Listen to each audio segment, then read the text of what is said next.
ఒక వ్యక్తి ప్రభు కొరకు తను అప్పగించుకుంటే, తను ఉపేక్షించుకోవడానికి ఇష్టపడితే పంచభూతాలు వణికాయి.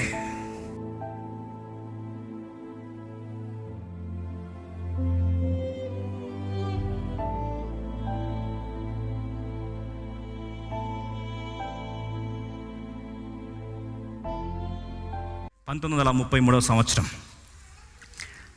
ఒక యవనస్తుడు బీటెక్ చేసుకొని ఎన్నో సాధించాలన్న కలలు కంటూ ఓడ ప్రయాణమై వచ్చాడు కెనడా నుంచి భారతదేశానికి. బాంబే నగరంలో కాలు పెట్టాడు. అప్పటికే రక్షించబడ్డాడు.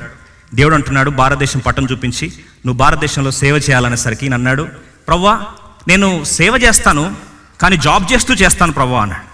ప్రవ్వా అన్నాడు, కుదరదు, జాబ్ చేస్తూ కాదు, సంపూర్ణంగా సజీవ యాగంగా నువ్వు సమర్పించుకొని నన్ను సేవించాలి. ఆయన కాలు పెట్టాడు బాంబే మహానగరంలో. నాన్న వచ్చాడు, సిస్టర్స్ వచ్చారు. వాళ్ళు వచ్చి అన్న మాట ఏంటంటే, అయ్యా మనము అన్య కుటుంబాలు ఉన్నాం, హిందూ కుటుంబాలు ఉన్నాం. ఇప్పుడు ఇలా ఉన్న మనము ఇప్పుడు కానీ నువ్వు సేవ అని చెప్పి యేసు ప్రభు గురించి ప్రకటిస్తూ వెళ్తే మా పరువు ఏమైపోతుంది? దయచేసి నువ్వు పక్కన పెట్టేసి, కోట్ల ఆస్తికి నువ్వెంత బరువు, నీకు అంత బరువు బంగారు నీ కొరకు సిద్ధంగా ఉంది కదా, తీసుకొని ఎంజాయ్ చేసుకో, ఉద్యోగం చేసుకో, కావాలంటే నీ కొరకు ఇన్వెస్ట్మెంట్ పెడతా, కంపెనీ స్థాపిస్తా. దయచేసి నువ్వు కాదని నువ్వు యేసు ప్రభువుని ప్రకటించుకో. ఈయనేమన్నా తెలుసా అండి, యేసు ప్రభువుని ప్రకటించకుండా నేను ఉండలేను, ఊపిరి పీల్చుకోకుండా ఉండలేను. వాళ్ళు అన్నారు, అలాగైతే మా కొడుకు చచ్చిపోయాడు అనుకుంటాం. నాడు యేసు ప్రభు నాకు చెప్పింది అదే, నేను చచ్చిపోయాను. ఆ వ్యక్తి పేరే భక్సింగ్. ఆ దైవజనుడు భక్సింగ్ గారు ఆ రోజు అన్న మాటని తెలుసా అండి, భక్సింగ్ చచ్చిపోయాడు, హీఈస్ డెడ్. కుటుంబం కన్నీటి పర్యంతమై పిచ్చి పట్టింది, ఏదో ఏమవుతుంది, నువ్వు చచ్చిపోయావు అంటున్నావు, నువ్వు అలాగే యేసు ప్రభు గురించి ప్రకటిస్తూ వెళ్తే మేము కుటుంబం అంతా నిన్ను అన్యునిగా ప్రకటిస్తాం. దట్స్ ఓకే, అన్యుని ప్రకటించినా పర్లేదు. కోటీశ్వరుడు బిక్కారిలాగా బతకాల్సి వస్తుంది, అయినా పర్లేదు. వాళ్ళ బంధువులు అన్న మాట ఏంటంటే, నాన్నన్న మాట, భక్సింగ్ అని పుట్టిన కొడుకు చచ్చిపోయాడు అనుకుంటానంటే ఆల్రెడీ చచ్చిపోయాడు భక్సింగ్. ఏ రోజు దేశప్రభు శిష్యునయ్యాను, సులెత్తుకోమన్నాడు, ఉపేక్షించుకోమన్నాడు, ఉపేక్షించి ఇష్టపడ్డాను, బంధాలన్నీ తెంచుకోవడానికి ఇష్టపడుతున్నాను. ఆలోచించండి, అల్లారు ముద్దుగా పెంచుకోవాలని ఆశపడిన కుటుంబం బంధాలు తెంచుకొని ఒంటరిగా ఏకాకిగా ముంబై నగరంలో కాలు పెడుతూ బయలుదేరితే భవిష్యత్తు ఏమీ కనపడట్లేదు, చేతిలో చిల్లి గవ్వలేదు. అంతవరకు స్పాన్సర్ చేసిందే ఇల్లు, ఆ స్పాన్సర్షిప్ ఆగిపోయింది. ఫ్యూచర్ అంతా అగమగోచరంగా అనిపిస్తుంది, ఎలా బతకాలో తోచట్లేదు. వాళ్ళు భక్సింగ్ చచ్చిపోయాడు అనుకుంటామని చెప్పి విడిచిపెట్టారు, వెళ్ళిపోయారు. ఈయన బయలుదేరి వస్తున్నాడు, ప్రభా ఉపేక్షించుకోడానికి ఇష్టపడ్డాను, ఈ భక్సింగ్ చచ్చిపోయాడని అప్పగించుకున్నాను నీ చేతికి, నువ్వు భవిష్యత్తు ఎలా నడిపిస్తావు నడిపించు, నీ ఇష్టాన్ని అప్పగించుకున్నాడు. ఆ చిన్న ప్రార్థన తన చరిత్రను మార్చేసింది. ఎలా తినాలో అర్థం కావట్లేదు. ట్రాక్స్ తీసుకొని పంచుతూ ఉంటే ఆ ట్రాక్స్కి వచ్చిన చిల్లర పైసలతోని పల్లి బఠానీ కొనుక్కున్నాడు. తింటూ ఉంటారు, అయిపోతుంది. ఎవరిని కూడా భిక్షాన్ని దేహని అడగను, విశ్వాసం తెలుతాను. నేను సున్నతి చేయడానికి ఇష్టపడ్డాను, సిలువ ఇవ్వడానికి ఇష్టపడ్డాను. ఈ భక్సింగ్ చచ్చిపోయాడు, ఆకలి అవుతా ఉంది, కడుపు చేత పట్టుకొని వెళ్తూ ఉన్నాడు. ఎవరిని అడగడానికి ఇష్టం లేదు, అడగను అని తీర్మానించుకున్నాడు. అలాగే సువార్త పరిచర్య చేస్తూ వెళ్తున్నాడు. దినాలు నెలలు అయిపోయాయి, నెలలు సంవత్సరాలు అయిపోయాయి. అకస్మాత్తుగా ఒక లెటర్ వచ్చింది. ఆ లెటర్లో రాసిన మాట, నీల్గరిస్ నుంచి లేడీ ఒగేల్ అని ఒక పెద్ద ఆవిడ తన లెటర్ రాసింది. అయ్యా, నీ పరిచర్య యొక్క ప్రతిఫలాన్ని మేము చూస్తున్నాం, అనేకులు రక్షించబడ్డని చూస్తా ఉన్నాం, దేవుడు నాతో మాట్లాడుతున్నాడు, దయచేసి నువ్వు చెన్నై ప్రాంతానికి వస్తావా, సౌత్ ఇండియాకి వస్తావా? తన జవాబు ఇవ్వలేదు. ప్రభు దగ్గర కనపడడం ఆరంభించాడు. ప్రభు వెళ్ళమన్నాడు. చెన్నైకి వచ్చాడు 38లో. చెన్నై ప్రాంతానికి వచ్చి మహాసభలు ఏర్పాటు చేయడం ఆరంభించాడు. మహాసభలు ఏర్పాటు చేస్తున్నప్పుడు మిగతా సంఘాలన్నీ కూడా లాస్ట్కి బోర్డు పెట్టేశాయి. ఏం బోర్డు తెలుసా అండి? భక్సింగ్ గో బ్యాక్. ఎందుకంటే అన్ని సంఘాలు కాలేకపోతున్నాయి. నిజమైన దైవజనుడి కళ్ళ ముందు చూస్తున్నాం, మా జీవితాలు మార్చే వాక్యం కళ్ళ ముందు చూస్తున్నాం అని చెప్పి వందల మంది వేల మంది ప్రాంగణం అంతా నిండిపోతున్నారు. ఒక్కసారి ప్రాంతం అంతా కిక్కిరిసిపోయేసరికి అప్పుడు చివరికి మిగతా సంఘాలందరూ కూడా బాయ్కాట్ చేయడం స్టార్ట్ చేశారు.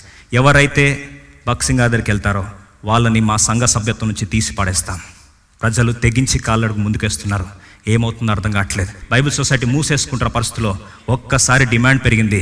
వేల మంది బైబిల్స్ కొనడం స్టార్ట్ చేస్తున్నారు. సంఘం స్థాపించబడిన జెహోషామాలో చెన్నైలో. అక్కడ నుంచి బయలుదేరి దేవుడు అన్నాడు, నువ్వు కదలు ఇక్కడ నుంచి. సమస్యలు తీసుకొచ్చాడు. సమస్యలు తీసుకొస్తున్నప్పుడు కదలాలా అని ఆలోచిస్తున్నప్పుడు దేవుడు అన్నాడు, కదులు ఇక్కడ నుంచి బయలుదేరి హైదరాబాద్లో కాలు పెట్టాడు. నారాయణగూడ బ్యాప్టిస్ట్ చర్చ్ దగ్గర వాక్య పరిచయం చేయడం స్టార్ట్ చేశాడు. పరిచయం ఆరంభిస్తున్నప్పుడు ఒంటరిగా ఏకాకిగా స్టార్ట్ చేశాడు. 100 మంది 1000 మంది దాకా వచ్చేసారు. చివరికి ఆ ప్రాంతంలో తీవ్రమైన అక్కర వచ్చేసరికి ఆ ప్రాంతంలో ఏలీం అని సంఘాన్ని స్థాపించడం జరిగింది. ఆ ఏలీమే తర్వాత హెబ్రోన్గా నామకరణం జరిగింది. అటు తర్వాత ఆ ప్రాంతం నుంచి 10ల సంఖ్యలో ఆరంభించబడిన సంఘాలు కాస్త 100ల సంఖ్యలో దేవుడు ఆశీర్వదించాడు. అక్కడ నుంచి సంగారెడ్డి, BHL, కుకట్పల్లి ప్రాంతం అంతా బ్రాంచ్లు వస్తూ ఈరోజు కేవలం మన దగ్గరనే సుమారు 120 బ్రాంచ్లు ఉన్నాయి.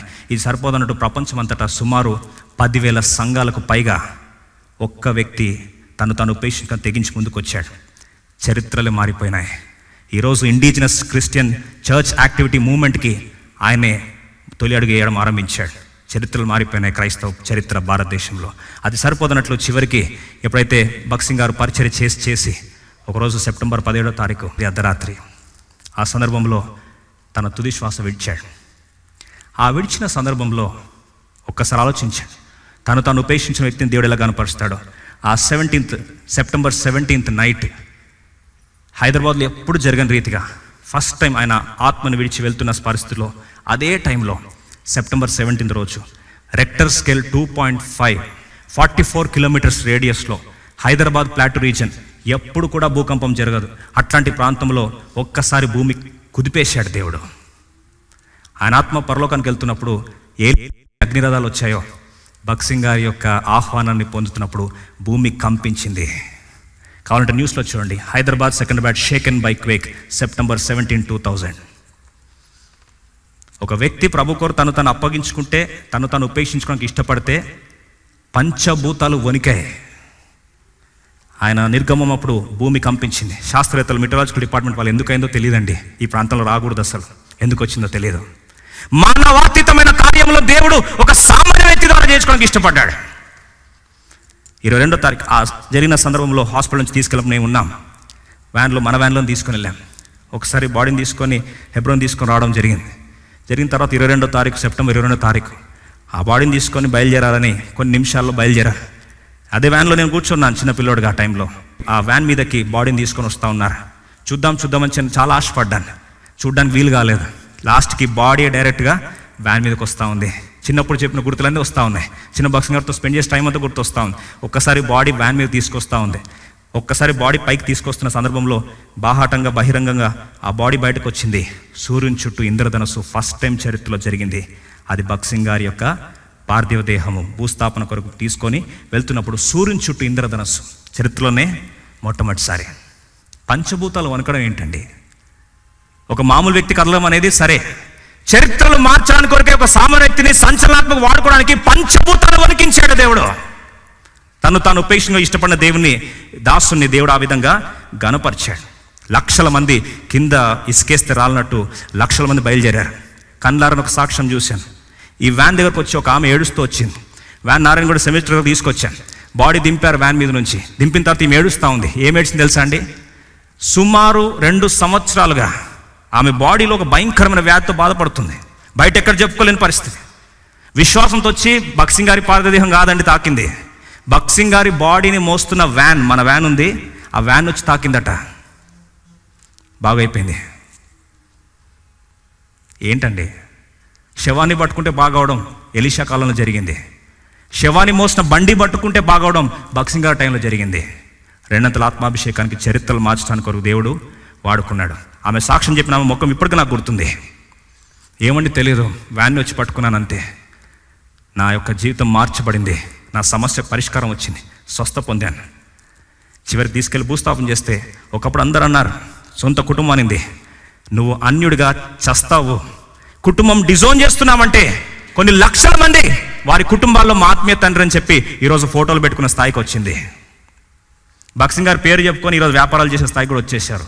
ఒక్క వ్యక్తి, మామూలు వ్యక్తి పేరు వాడుకోవడం ఆరంభించారు.